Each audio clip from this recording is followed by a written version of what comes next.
In this video we'll talk through Neutral Tones by Thomas Hardy. The first thing to consider is that Neutral Tones is written by Thomas Hardy, who is a poet and a novelist from the 19th and early 20th century.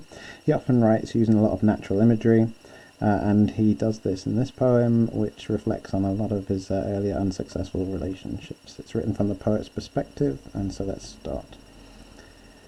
Firstly, it says, "We stood by a pond that winter day," and the choice of winter is pretty important because winter is when things die in nature, and so he's using prophetic fallacy to show just how lifeless this relationship is about. So the poem's all about one of his earlier relationships, not the relationship between him and his wife, but one of his early relationships before that. And so winter expresses just how lifeless his relationship is, and maybe just how cold she has become towards him. The second line reads, "The sun was white as though chidden of God," and chidden means it's separated from. And so usually we would say that white is a really positive thing, but actually in this case it becomes cold, it becomes lifeless, and then it becomes something symbolic of their relationship. So usually it'd be a nice, decent thing showing purity, but no, this time it's because it's cold and it's lifeless, just like the relationship. Moving on, it says, "And a few leaves lay on the starving sod." So the sod is the grass, basically, and it's starving. So again, this one's struggling, just like their relationship is struggling as well. You might even pick up on the sibilants in there to show just how unpleasant it is for them to actually carry on in this relationship. He then ends this stanza with, "They had fallen from an ash and were grey." So in this case, he's picked an ash tree, and we associate ash with death. So he's picked an ash tree on purpose because it is basically talking about the end of this relationship. Moving on then, in the second stanza it says, "Your eyes on me were as eyes that rove over tedious riddles of years ago." So tedious, it means that maybe she is just falling out of love with him, basically. She is finding this relationship tedious, and basically it's costing her too much time and effort, and it's not really worth it. And the idea that you look at somebody and all you get is riddles. So when she looks at him, she basically is seeing like a puzzle. It's almost as if she's looking at a stranger that she doesn't actually know. So they've probably grown apart at this point in their relationship. Afterwards it says, "And some words played between us to and fro."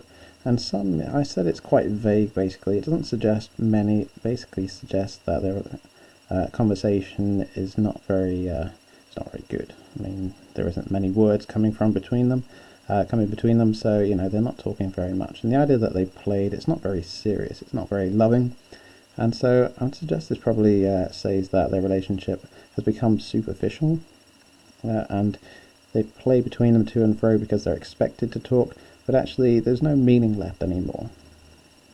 And so it ends on which lost them all by our love. The next stanza starts with, "The smile in your mouth was the deadest thing." And so I've said that the juxtaposition of smile and deadest here, this superlative, shows it is a superficial smile. So there's no life behind that smile, there's no feeling, and so it basically says that it is completely superficial. She has no feelings left for the poet in this case. And the only thing that it can do is die. So in the next line it says, "Alive enough to have strength to die."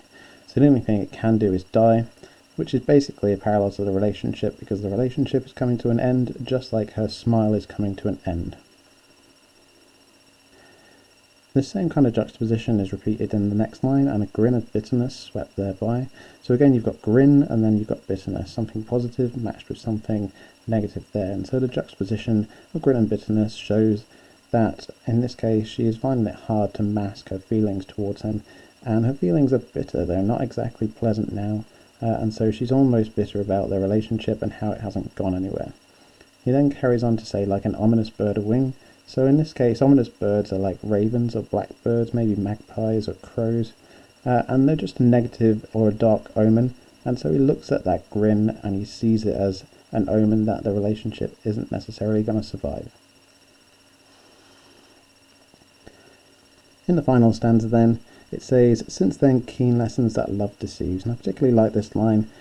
He's personifying love to say that love deceives in this case, and it suggests that he's being victimized by love, and it then relates to the fact that he has numerous unsuccessful relationships in his younger life, and he feels like love is basically picking on him for victimizing him. It says, and rings from wrong have shaped to me, so it basically feels like he's been wrung out by love, and have shaped to me your face and the god-cursed sun and a tree and a pond edged with greyish leaves. So you got this repetition from the first stanza of the sun, the tree, the pond and the greyish leaves, and so the idea is that he uses all the imagery from the first stanza to create this cyclical structure, because it keeps happening to him over and over again.